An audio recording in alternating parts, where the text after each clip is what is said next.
বিশ্বকাপ ফাইনাল সামনে রেখে অনুশীলন করেছে আর্জেন্টিনা ও স্পেন। বিশ্রামে ছিলেন মেসি, আলভারেজের মতো তারকারা। অন্যদিকে হালকা চোটে পড়েছেন ইয়ামাল। তবে অনুশীলন করেছেন স্প্যানিশ ওয়ান্ডার কিড।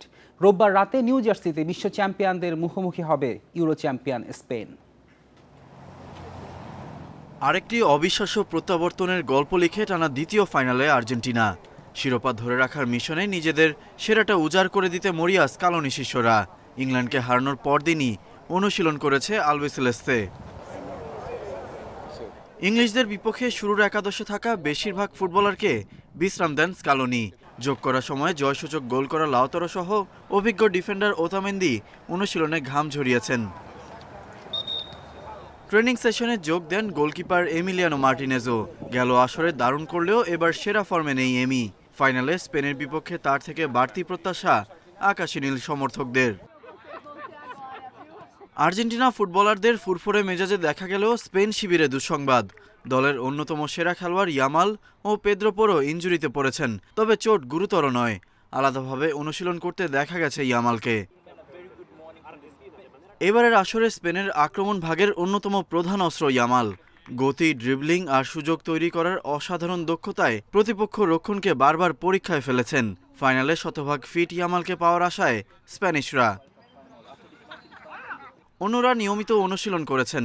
7 ম্যাচের 6টিতে ক্লিনশিট রাখা কিপার উনাই সিমন মেসি লাউতারোদের রুখতে মরিয়া। কুকুরেয়া নিজের সেরা ফর্মে, মিডে স্প্যানিশদের ভরসা Rodri Pedri duo. Ghalib Hasan, Independent News. বিশ্বকাপ ফাইনালের রেফারির নাম ঘোষণা করেছে ফিফা। স্লোভেনিয়ার স্লাভকো ভিনচিচ পরিচালনা করবেন আর্জেন্টিনা স্পেনের শিরোপা নির্ধারণী ম্যাচটি। 46 বছর বয়সী অভিজ্ঞ ম্যাচ রেফারির সহকারী হিসেবে থাকবেন স্বদেশি তোমাস ক্লানচনিক ও আন্দ্রাস কোভাচিচ। এছাড়া চতুর্থ রেফারি হিসেবে দেখা যাবে জর্ডানের আদহাম মাখাদমেহ এবং রিজার্ভ সহকারী রেফারি হিসেবে থাকবেন কাতারের মোহাম্মদ আলকালা। 2010 সাল থেকে আন্তর্জাতিক ম্যাচ পরিচালনা করা ভিনচিচ 2024 সালে রিয়াল মাদ্রিদ ও বরুসিয়া ডর্টমুন্ডের মধ্যকার চ্যাম্পিয়ন্স লিগ ফাইনালেও দায়িত্ব পালন করেছেন।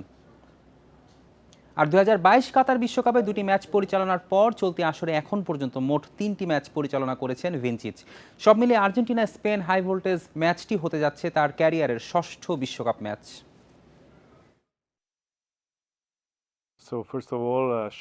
প্রথমে শকড হলাম, তারপর আনন্দে কাঁপছিলাম, কারণ ফিফা বিশ্বকাপ ফাইনাল ম্যাচ পরিচালনা করতে পারা দারুণ সম্মানের।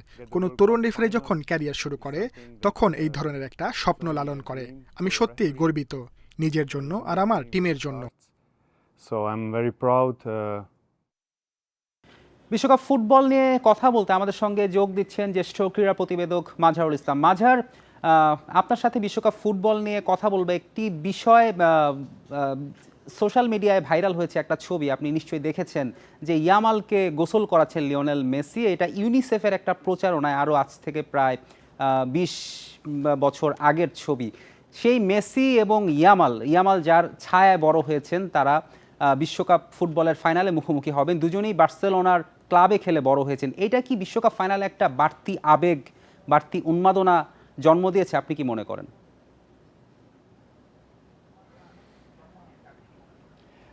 দেখুন, অবশ্যই নিঃসন্দেহে একটা আবেগী ম্যাচ এটা। আপনি যদি স্পেন এবং আর্জেন্টিনা বলেন, এটা ভালো সম্পর্ক আছে। আপনি যদি খেয়াল করে দেখেন বা মনে করে দেখেন যে একটা সময় কিন্তু মেসির একটা সুযোগ ছিল যে তিনি স্পেনের হয়ে ওয়ার্ল্ড কাপ খেলবেন বা স্পেনের জাতীয় দলে খেলবেন। সেই সুযোগটা কিন্তু ছিল, কিন্তু মেসি সেটা করেননি। আর্জেন্টিনাকে বেছে নিয়েছেন এবং সেখানে খেলেছেন। কারণ তিনি বার্সেলোনায় এতদিন খেলেছেন, সেখানে লেজেন্ডারি ফুটবলার, এবং সেখানে বার্সেলোনা ভিত্তিক যত ফুটবলার তৈরি হন সবাই কিন্তু মেসিকে কেন্দ্র করে তৈরি হন, মেসির ইমোশন নিয়ে তৈরি হন। তো ইয়ামালও সেম সেখান থেকে এসেছেন, এবং এমন একটা পর্যায়ে একজনের বয়স 39, একজনের বয়স হচ্ছে 19। একজন যারা ওয়ার্ল্ড শাসন করে বিদায় নেবেন, আর একজন নতুনভাবে ওয়ার্ল্ডটাকে শাসন করতে আসছেন। কারণ আপনি যদি 3 থেকে 4 জনের নাম বলেন সেটা ওয়ার্ল্ড ফুটবলে যারা বড় হবেন, রোনালদো একসময় বলেছেন যে ইয়ামাল বড় হবেন। যত বড় বড় ফুটবলার আছেন তারাও কিন্তু বলেছেন যে ইয়ামাল বড় হতে পারেন। তার এই ম্যাচটা সেই ম্যাচ যেখানে একটা বার্তা পাওয়া যাবে যে ইয়ামাল সত্যিই নেক্সট সুপারস্টার হচ্ছে কিনা। যদিও সবশেষ ইউরো কিন্তু জিতেছেন এবং জিতিয়েছেন, তখন তার বয়স ছিল মাত্র 17। তো সেই দিক থেকে অবশ্যই একটা ইমোশনাল ম্যাচ, এবং অনেক বার্সা সাপোর্টার আছে, স্পেনের সাপোর্টার আছে, তারাও কিন্তু এই ম্যাচটা সেভাবেই নিচ্ছেন যে এটা আসলে খুব ভালো একটা ম্যাচ হবে। এমনটা নয় যে খুব বেশি রাইভালরি রয়েছে, দেখতে পারেন স্পেনকে তাদেরকে হারাতেই হবে, এমনটা নয়, কিন্তু একটা টান আছে, কারণ স্পেন মানেই হচ্ছে মেসির সেখানে সেকেন্ড হোম। তো সেই দিক থেকে অবশ্যই দারুণ একটা ম্যাচ হবে বলে আমরা বিশ্বাস করতেই পারি। আপনি ফাইনালে কোন দলকে এগিয়ে রাখবেন? স্পেনের খেলা তো দেখলেন, আর্জেন্টিনা ভালো খেলেছে, একদম ক্রাঞ্চ মোমেন্টে শেষে গিয়ে নকআউটের প্রায় সবগুলো ম্যাচ জিতেছে আর্জেন্টিনা। সেখানে আপনি কোন দলকে এগিয়ে রাখবেন? ছোট করে বলবেন প্লিজ। দেখুন, অবশ্যই আর্জেন্টিনা এগিয়ে থাকবে, কারণ তারা এক্সপিরিয়েন্স, 17 জন আছে লাস্ট ফাইনাল খেলা, লাস্ট যে ফাইনালটা হয়েছে দারুণ সেই অভিজ্ঞতাটা প্রত্যেকের কিন্তু সে আত্মবিশ্বাস থাকবে, এবং এবার যেভাবে ম্যাচগুলো জিতেছে সেখান থেকে ফাইনালে এসেছে, অবশ্যই আত্মবিশ্বাস থাকবে। ওই এক্সপিরিয়েন্সের দিক দিয়ে আমি একটু এগিয়ে রাখবো, কিন্তু স্কিল বলেন, ফিটনেস বলেন, ম্যাচ টিকে থাকা বলেন, একদিন রেস্ট বলেন, বেশি পেয়েছে স্পেন, সব কিছু মিলিয়ে 50-50, কিন্তু এক্সপিরিয়েন্সে আমি একটু আর্জেন্টিনাকে এগিয়ে রাখবো, যে তারা ক্রুশিয়াল টাইমে যখন ধন্যবাদ আপনাকে, ধন্যবাদ। বুঝতে পারছি যে আপনি এক্সপেরিয়েন্স এবং সবকিছু মিলে আর্জেন্টিনাকে এগিয়ে রাখছেন। আপনাকে ধন্যবাদ আমাদের সঙ্গে যোগ দেওয়ার জন্য। সাইফুদ্দিনের টানা ছক্কার রেকর্ড ওপেনিং জুটি আর রিশাতের 4 উইকেটে সিরিজে সমতায় ফিরেছে বাংলাদেশ। দ্বিতীয় টি-20তে জিম্বাবুয়েকে হারিয়েছে 34 রানে। আগে ব্যাট করে বাংলাদেশ তোলে 186 রান, আর জিম্বাবুয়ে থামে 152 রানে। সিরিজ বাঁচাতে হবে, জয়ের বিকল্প নেই। দুই ওপেনার ব্যর্থতা থেকে বের হতে দেখে শুনে শুরু করলেন, সময় নিয়েছেন, সেট হয়ে হাত খুলেছেন। সে পথে সবচেয়ে বেশি লাকি সাইফ হাসান, শুরুতেই জীবন পেয়েছেন একাধিকবার। পার্টনারশিপ পার হয় 100, তামিমের পর 50 তুলে নেন সাইফ, যদিও রান রেট 9-এর বেশি রাখতে পারেননি। সাইফ 55 ও তামিম 58 করে আউট হলে ছন্দপতন বাংলাদেশের। এমন ঘটনা এর আগে ঘটেছে অনেকবার। হৃদয়, ইমন, সোহান আউট হয়েছেন এক অঙ্কে। যদিও রাব্বি ধারাবাহিকতা রেখেছেন, প্রথম ম্যাচের মতোই 200-এর উপর স্ট্রাইক রেট রেখে ব্যাট করেছেন। 120 রানে প্রথম উইকেট থেকে 19 ওভার শেষে রান 158। সেখান থেকে সাইফুদ্দিনের অতি মানবীয় ব্যাটিং। বাংলাদেশের প্রথম ব্যাটার হিসেবে টানা 4 ছক্কা হাঁকান ইভান্সকে। শেষ ওভারে তুলে নেন 28 রান, তাতে বাংলাদেশের সংগ্রহ দাঁড়ায় 186 রান। টার্গেটে নেমে চাপ নিতে পারেনি জিম্বাবুয়ে। মাহিদির স্পিনে 21 রানে হারায় 3 উইকেট। রাজা ও সুম্বা 46 রানের জুটি গড়েন। চাপ কাটিয়ে উঠতে দেননি রিশাদ, দুজনকেই ফেরান লেগ স্পিনার। 68 রানে 5 উইকেট তুলে নিয়ে জয় অনেকটা নিশ্চিত করে ফেলে বাংলাদেশ। যদিও বার্ল, ইভান্স ও ইনগারাভা কিছুটা লড়াই করেছেন, তাতে হারের ব্যবধান কমে দাঁড়ায় 34 রান। জয় দিয়ে সিরিজে ফেরা বাংলাদেশ চাইবে শেষ ম্যাচে সিরিজ জয় নিশ্চিত করতে। টেস্ট ও ওয়ানডে সিরিজে হেরে গেছে টাইগাররা।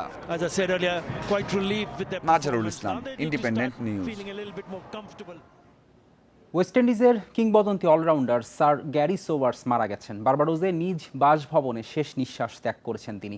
মৃত্যুকালে তার বয়স হয়েছিল 89 বছর। সোবার্সের মৃত্যুর খবর নিশ্চিত করে ক্রিকেট ওয়েস্ট ইন্ডিজ সামাজিক যোগাযোগ মাধ্যম এক্সে লিখেছে, একটি মহান ইনিংসের সমাপ্তি ঘটল। আমাদের হৃদয়ে চিরকাল থাকবেন স্যার গারফিল্ড সোবার্স। ক্রিকেট ইতিহাসে সর্বকালের অন্যতম সেরা এবং অনেকের মতে সর্বশ্রেষ্ঠ অলরাউন্ডার সোবার্স। বাঁহাতি এই ক্রিকেটার যেমন ছিলেন দুর্দান্ত ব্যাটার, তেমনি সমান দক্ষতায় বাঁহাতি পেস, অর্থোডক্স স্পিন ও রিস্ট স্পিন করতে পারতেন। সোবার্স 1954 থেকে 1974 সাল পর্যন্ত ওয়েস্ট ইন্ডিজের হয়ে 93টি টেস্ট ম্যাচ খেলেন। এতে তিনি 58 গড়ে 8032 রান করেন এবং 34 গড়ে শিকার করেন 235টি উইকেট। গ্যারি সোবার্সের মৃত্যুতে ক্রিকেট বিশ্ব হারালো এমন এক কিংবদন্তিকে, যিনি প্রজন্মের পর প্রজন্ম ধরে অলরাউন্ড নৈপুণ্যের প্রতীক হয়ে থাকবেন।